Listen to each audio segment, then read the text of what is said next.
video blog. I committed to doing this once a week, and it's turned out to be a little bit harder than I thought it would be.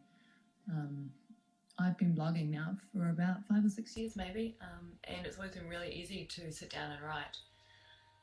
But turning up on video every week is tough. Especially as right now it feels like when I'm showing up, there's stuff going on for me, so I'm not necessarily turning out feeling amazing. That's okay, and I think that's a really important part of the process. So one of the interesting things about yoga is when you start to practice yoga, it feels really good. We know that, you come out of class and you feel amazing, you feel clear and you feel grounded and you feel present, and you're like, yeah, I want some more of that, and that's fantastic. So we keep going back and we keep going back.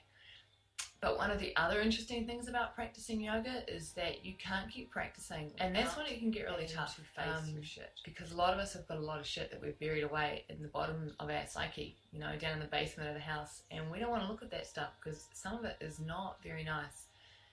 Some of it might have been hanging around from childhood, some might be from our early 20s. I mean, it depends how old we are, right?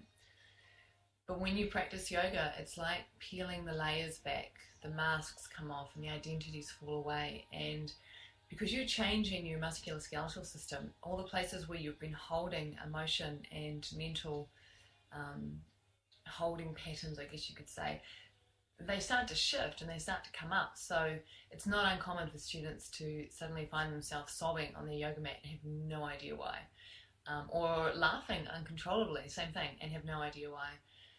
And this is the process of yoga. It starts to peel us back so that we can actually face the things that we weren't strong enough to face all those years ago, maybe when we were a child or a little bit older. So sometimes life gets harder and sometimes we don't want to face stuff. We go to yoga to make ourselves feel good, not because we've got more stuff to face. It's like, oh man. But it's unavoidable. It really is unavoidable. And one thing I've noticed for years and years and years, when I used to show up to my yoga mat, I would have this serious resistance to getting on the mat. And the only reason that I probably practiced as much as I did, which was every day, was because I'd started teaching. And I felt honor bound to my students. I had to practice every day because otherwise I had nothing to teach from. So the fact that I was teaching yoga meant that even though I had this serious resistance to practicing show up, I would get on my mat.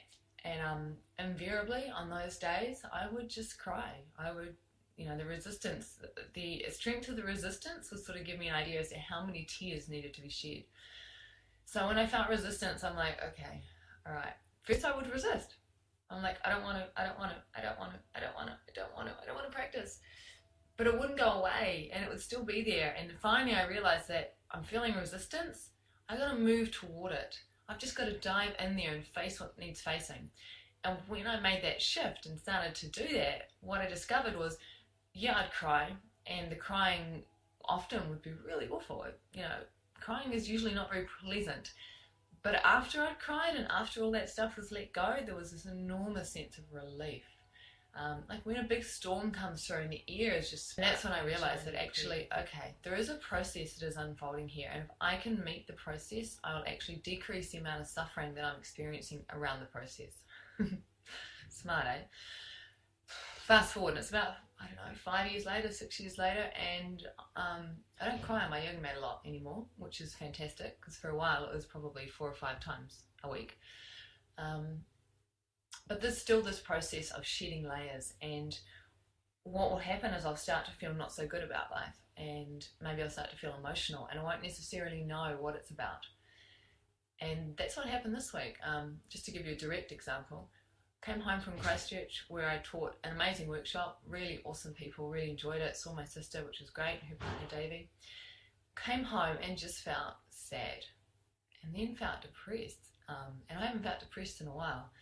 And so for the first 2 or 3 days of this, with me breaking into tears for no apparent reason and just feeling not great, my mind went crazy trying to figure out what's going on, what's happening, what's this about, why am I sad? And I would just watch it, and I would just like try and create these stories and figure this out and what's going on and blah, blah, blah, blah. I mean, you think I'd have learned by now. because all of this mental stuff was adding another layer of suffering to my experience. And so finally in the last 2 days I've realized that, you know what, right now I just need to take a couple of baths a day, do some yoga nidra when I've got time, not worry so much about all this work I've got to do, and just be with these feelings. So I started to do that. And today after yoga nidra I just lay in my bed and stared at the ceiling for probably about half an hour and just watched my mind and was like, okay,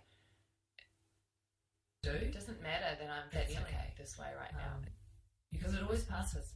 It always passes. And invariably at the end of another layer of shedding, another time when I felt not so great, there's treasure that lies underneath. And there's always something I come back with. It's like going on a quest, you know? I'm on a quest right now, I'm facing the dragon, and I know that I'll come back with something. Maybe next week I'll know what it is. Enjoy.